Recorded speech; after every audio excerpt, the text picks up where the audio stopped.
Hello, this is Aaron, the vocalist from My Dying Bride, and you're listening to the Brutally Delicious podcast. Brutally delicious!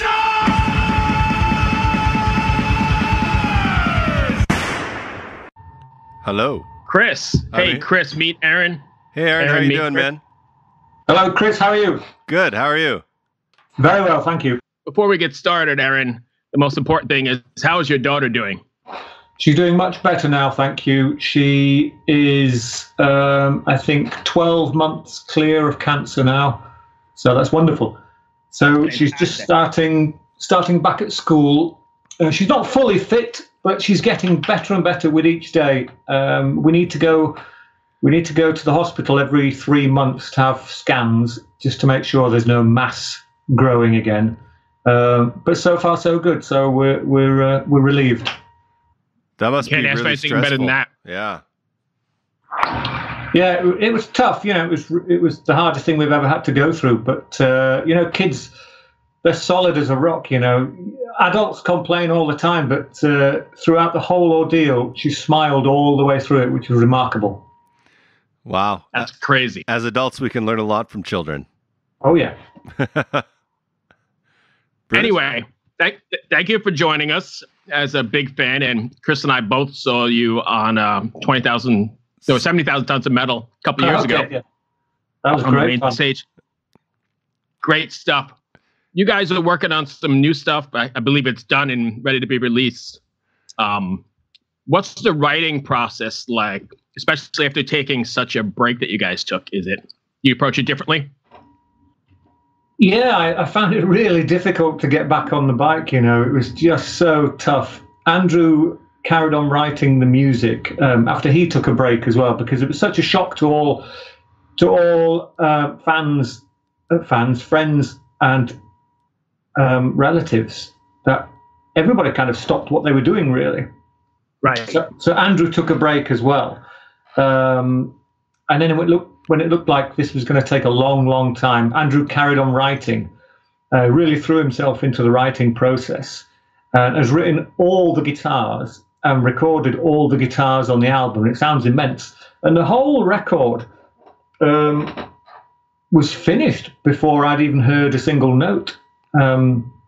So because I couldn't get back into it, I went to the studio to listen to some of the material, and I thought it was great, but I had no interest in writing for it whatsoever.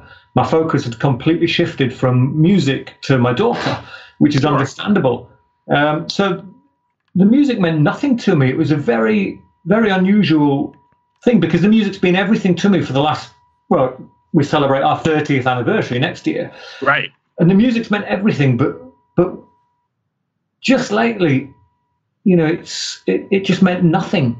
It meant nothing to me. So I watched Andrew creating all these wonderful songs, and I had no interest in singing on them at all. And it was only when it was actually finished and I was encouraged to go to the studio and just see what happens, see if there's a spark, see if some sort of creativity can come back. And it did, because when you listen to these great songs, when you listen to them on war volume, which is super loud, and Right. You know what studio speakers are like, they're immense. I just stood in the middle of the room, and what little hair I've got stood on end. And I thought, right, this is what I needed. I needed to hear it full blast. And I almost needed a deadline as well. There was never any deadlines. Nuclear blast, no one said, come on, let's get this done. But standing there, listening to it all completed. There was a few violins and a few tweaks to go on it, but for the most part, it was completed. And then I felt a spark. I felt the urge to put pen to paper, because I wanted to be part of what I was hearing. Right. I couldn't walk away and leave the album as an instrumental. I'm sure that was never going to happen. But I did consider asking Andrew to get another vocalist just for this album. Right. But I only considered it for a short while. Then when I heard all the music, I thought, right, I've got to be part of this. But the writing process still took forever, even though I had all the music laid out before me. And Andrew would say, he would even guide me a bit by saying, sing on this riff because it will suit your voice. skip the next couple of riffs, and then try singing on that riff, which no one's ever done before. Normally, you just get the music and you sing on any riff you like. Right. And so he was helping me through that process as well. And eventually, over time, I started to get my mojo back, and I could feel the music, and I could feel myself returning to the fold.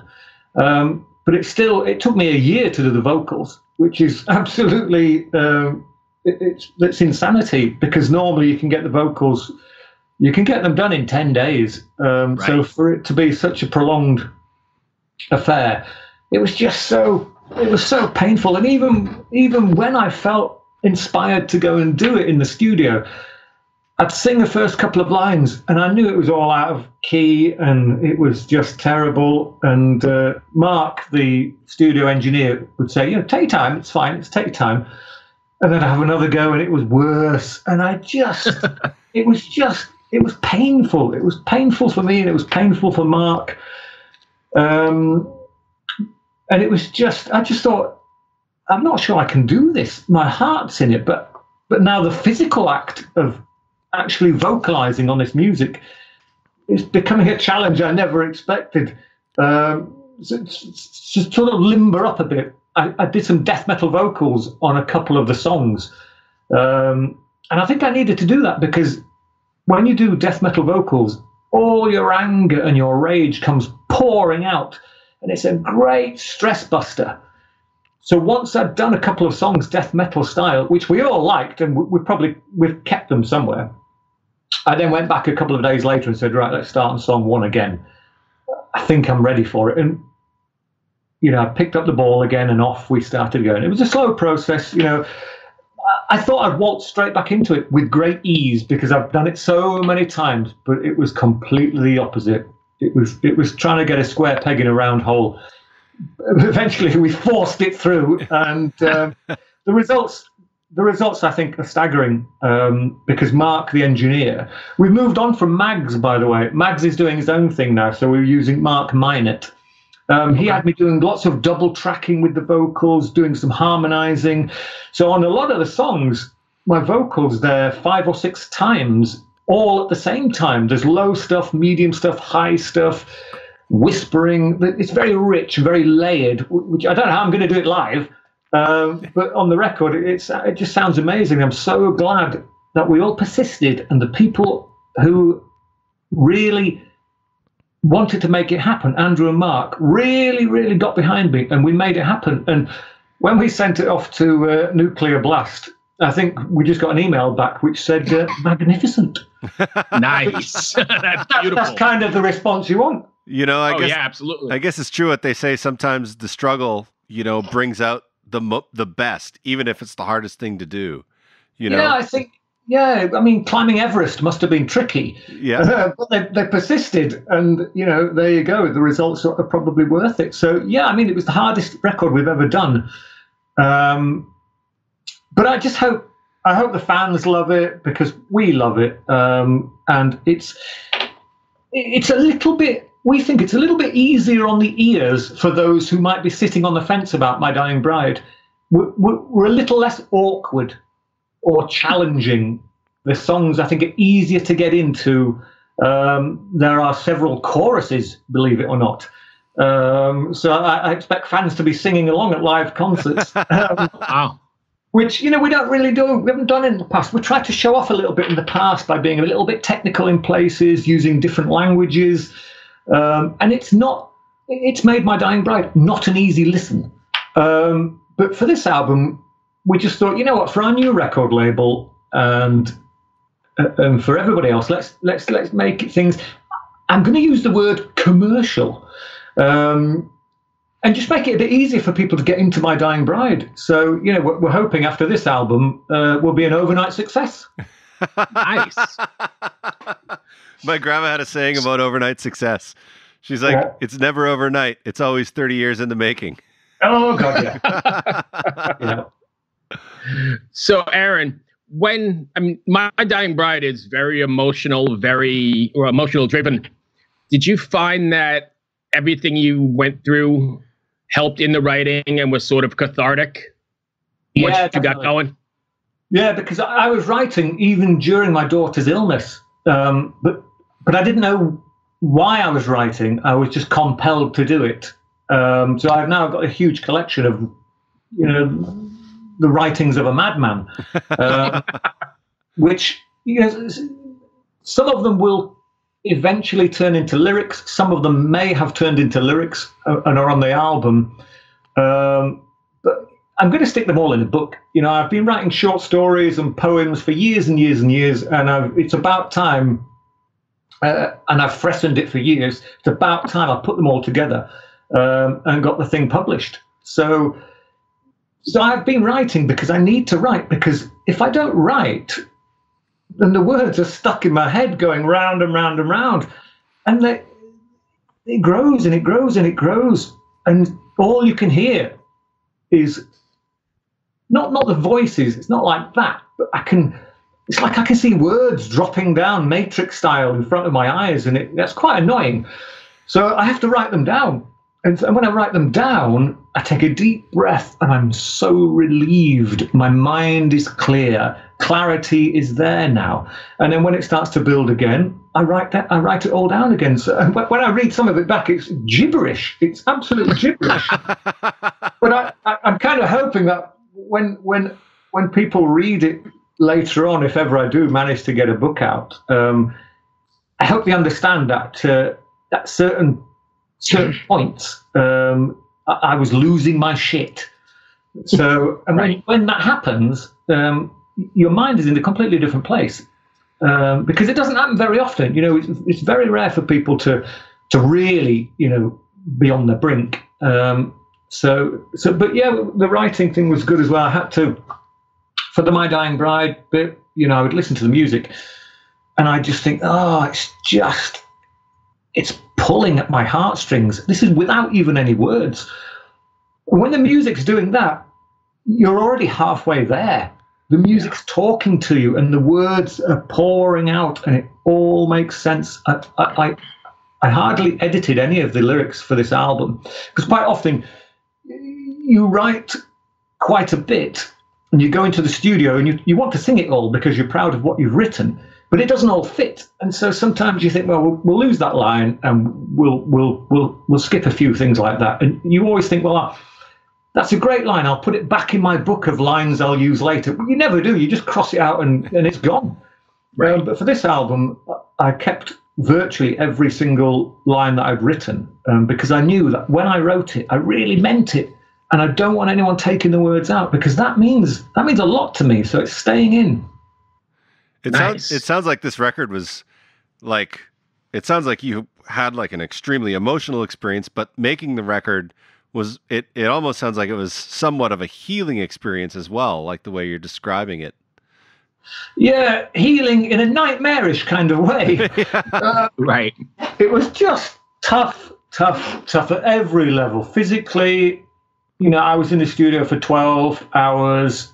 And it's only a small booth. Anyone who's been in a recording booth, there's no windows. It's red hot. You can't have aircon on because the speakers will pick it. The microphone will pick it up. So I'm down to my underwear, believe it or not. And it's just, it's a good job there weren't mirrors or anything. You just look at yourself and you just think, what the fuck are you doing? You're crazy. And I'm all sweating and I'm angry and I've smudged all the lyrics with my sweaty palms. And it's physically exhausting and mentally exhausting as well, because it took ages to get the lines right, the phrasing. But I'm so relieved now. It was like, it was just, I can't explain it. It was so tough to do. I just hope that was a brick wall, and I'm through it, and that when we do the next album, it'll be a breeze. Right. Yeah. Okay. Bruce? So how does it make you feel, Aaron? Like we've been talking about, it's very emotional music. How does it make you feel when a fan either comes up to you or you connect with a fan and your music has touched them and they know where you're coming from and they get the emotion you put into it?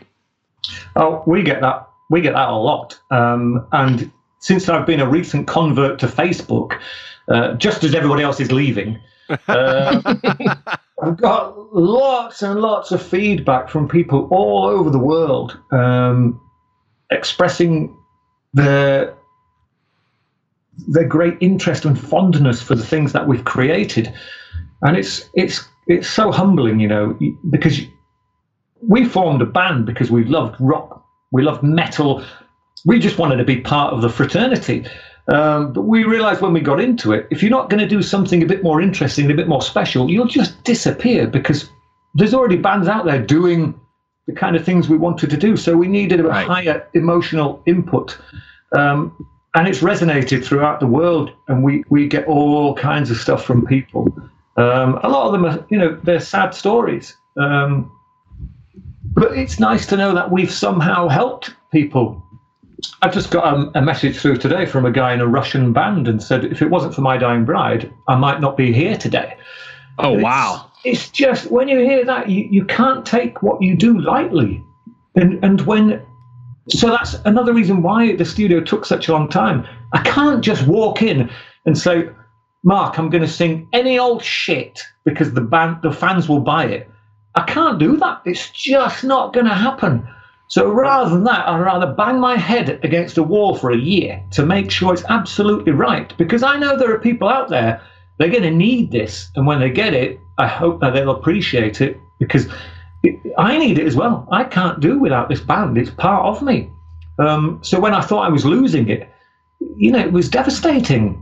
So the work ethic we put in, I think people appreciate that around the world, and the feedback we get back it's deeply emotional, and it affects me in many different ways, and the other members of the band too. It compels us to keep going as well, and it's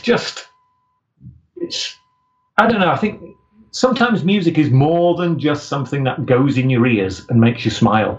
I agree. It's just something. I can't even put my finger on what it is. It's an entity of sorts, and it compels people to smile or to cry or to dance or to move or to share. And I think we seem to be quite good at doing that. And I'm glad we're good at doing that, because if we were just a rock band, I'd have probably lost interest decades ago. It's the same when we play live. We can't just turn up in jeans and a T-shirt, straight off the bus, straight onto stage, and, you know, hey, everybody, let's rock. There's a couple of hours of preparation before we go on stage. Mentally, I've got to be in the right place. If someone said to me, oh, we've got the times wrong, you're on stage in 2 minutes, I'd have a heart attack. There's no way I can go on stage in 2 minutes. I'm just nowhere near prepared. I'd forget my own sanity. And I think, again, that people see that when I walk on stage, people know he's not very happy and he's very uncomfortable and he probably doesn't want to be there. And they're all right. And when I sing, I've got my eyes closed, because I have to become the characters that are in the songs. And unfortunately for my characters, they're generally on a downer of some sort. And I feel that. I'm empathetic for my characters. And so I'm on a down and I'm crying on stage. And people who've never seen us for the first time, they must be thinking, who is this guy? He's completely nuts. But that's just me. I have to be like that. It's not an act. I can't get on stage properly without being mentally in the right place. And people know that. And it's still hard. After all these years, you would think, really, just go out there and sing your songs. It's just music. It's not just music for me. I wish it was. I wish it was easy. I want to run on stage with spandex pants on and shout, let's fucking rock!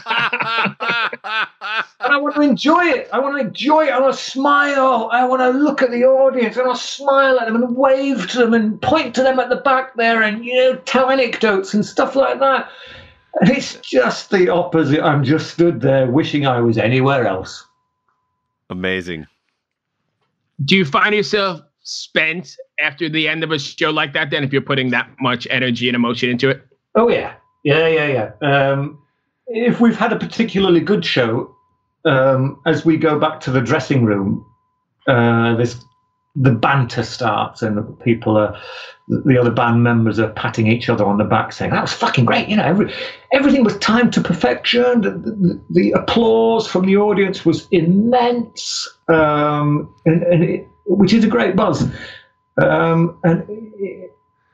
I'm never part of that patting on the back group. I'm normally the last one in the dressing room because I've wandered off somewhere for a cry. And then when I've managed to find my way back to the dressing room and everyone's drinking beer and, yeah, fucking brilliant, oh, let's do it again.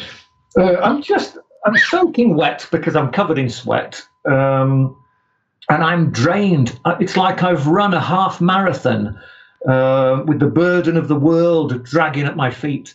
And I sit down and I'm exhausted. And no one talks to me in the dressing room anymore because they realise he would appear to have gone through some serious shit right then when we've all been having a great time.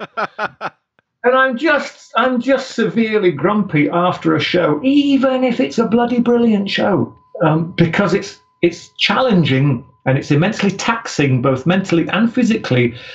And I need at least a half hour to sort of come round and become a human being again.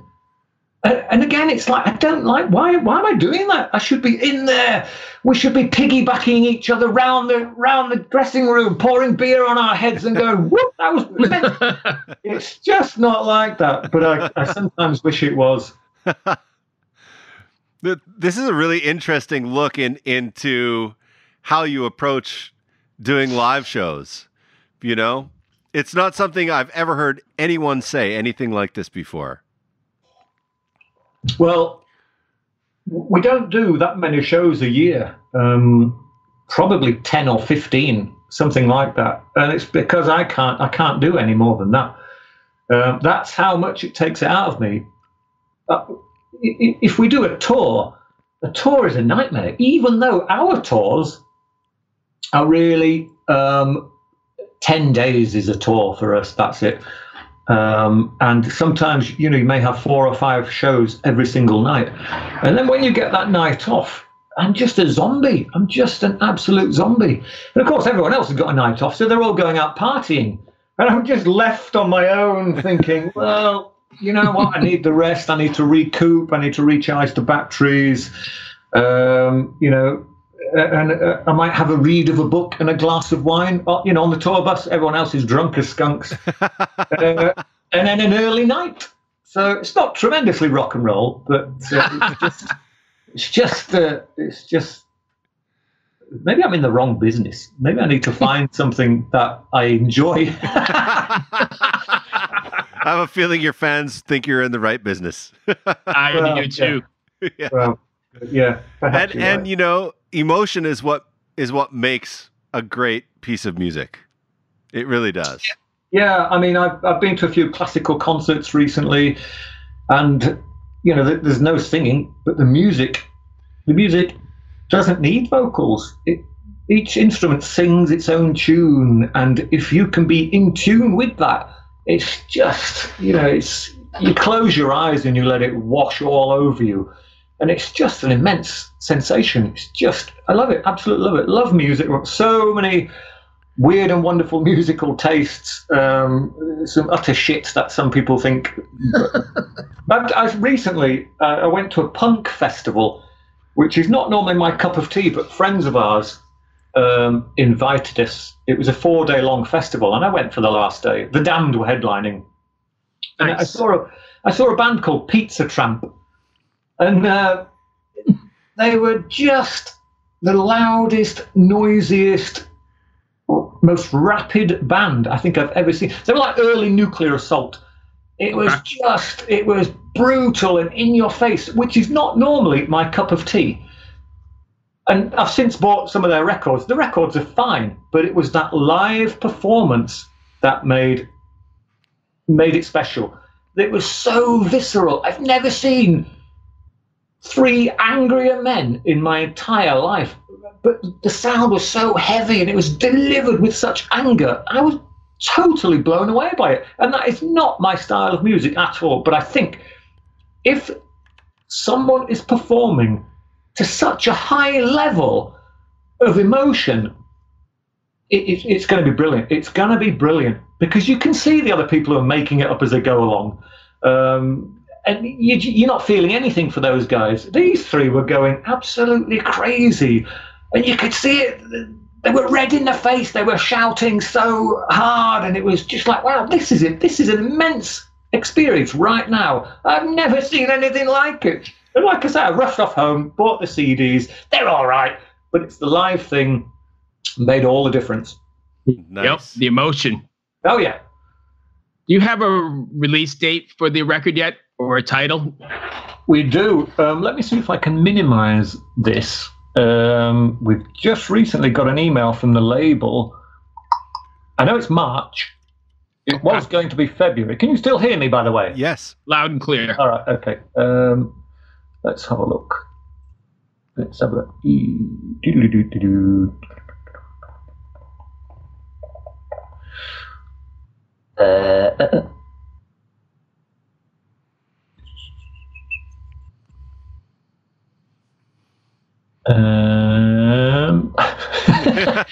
This is riveting, isn't it? Absolutely. Everyone's on the edge of their seats. Waiting and wait. Yep. We'll put in some background music when we edit it, like the Jeopardy theme. Yes, the Jeopardy theme would be great. Do you know what I've got? I'll check this last week. If it's not on this one, then I'm not looking any further. Don't stress it if you can't find it. I know it's March.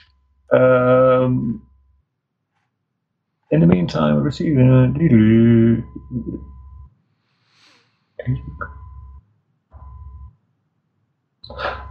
no, it's March, and I think it's quite early March. Oh, good. So it's almost here. Almost here. Yeah, it won't be far, will it? When's the first show going to be in support of the record? I've buggered up my screen and can't see anybody anymore. Let me click that, see what happens. No, what does that do? I'm not sure what that's doing. Let's click that. That's the self-destruct button. Oh, there we go. Yeah, that's the I'm done with this podcast button. Yeah, I know. Just smash the keyboard and walk off. Yeah. We do have a show. I think the first show is April in Glasgow. We haven't been to Scotland for a long time. But the thing is, by the time that comes around, we won't have played live for 3 years. So I would like us to do a warm-up show, probably somewhere in Manchester because it's relatively close and it's easy for people to fly to. It's got a big airport. So I think... And we need to pull our finger out because it's not that far away. We need to do a warm-up show because you can't perform live with a new drummer and a new guitar player, and the drummer drums to a click track, which we've never done before. You can't do all that for the very, very first time in front of people who have paid full price for a ticket, because if you make a complete hash of it all because you're not used to it, they're going to want their money back. So we're gonna have to do a warm-up gig and probably misspell the name My Dying Bride a little bit, so people will know it's us, but it won't be advertised as My Dying Bride. I mean, we've been misquoted as being My Dying Bridge. I don't know where they get these things from. So we might use that. We might, there might be a gig in Manchester early next year from a band called My Dying Bridge, and there'll be cheap tickets. And when people get there, I'll say to them, this is a rehearsal, so expect lots of stuff to go wrong. Which is why you didn't pay full price. So stop complaining. Yeah, right. Is there a reason that you guys are going to be playing to a click now? Yeah, because I don't know if you're aware, but we're using Jeff Singer, ex-Paradise Lost drummer at the moment, and he's always played to click track. And because I'm not a musical person, I didn't really know what a click track was. But what it will allow us to do, because there's so many layers and effects on the album, we'd like some of those to be live as well. Absolutely. We have a cello player on the album. And if we can get her to play 1 or 2 shows live, brilliant. If not, that cello can be fed into the mix. I don't know how these boys do it, but Mark, the sound engineer, who did the studio, is also doing a live sound as well. So he already has his hands on all the equipment. And he's worked with Jeff in the past. So those two, they know the hardware and the software that's required to make this work. And when I'm on stage doing what I do, I'll be hearing all sorts of cellos and keyboards and stuff happening, and it will sound like there's a bloody orchestra on stage. Nice. Which is quite nice. I know some people will be like, oh, it's not the same. You should be performing live. No, we're going to have click track, and it means the songs will be they'll actually be played properly this time, because in the past, because you're nervous, the songs are a little bit quicker than they are on record. We try not to do, when we're rehearsing the song, you don't realize how quick they are. And then when you're live, they're even quicker still, because you're so nervous. The adrenaline is just naturally pushing you forward at a greater speed. But once we get on with the click track, none of that will happen, because it will be absolutely the perfect speed, because Jeff will be controlling everything from where he is. And if I make a mistake, I have to dig myself out of that mistake and correct it. Whereas in the past, if I've made a mistake, I just shout, "Stop! We need to do that again!" And everybody's looking around saying, "I was right. He was right. She was right. But we have to stop because you were wrong." And it's just because I really struggle to if I lose my place, trying to get it back, it's really, really difficult. I almost have to take a breather, think about it in my head, then come back in 2 minutes later, which is not very professional. So, we're going to rehearse harder for this album because there's great songs and we want it to be special. We want it to be great. We want everyone who comes to see us to enjoy it. They haven't seen us for 3 years, so it's got to be special. Amazing. Awesome. Well, Bruce, anything else? I don't know. I really appreciate you taking the time with us today.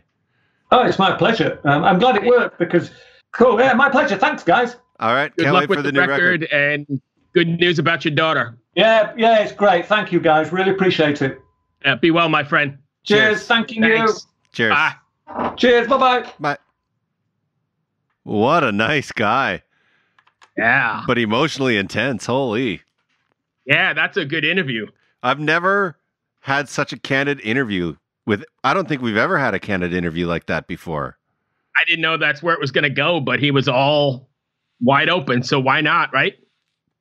That's amazing. Like the way he's describing about how he was going to quit and like I couldn't even talk. I was so enthralled into what emotionally he was saying. Like, to be honest, I don't even know who this band is.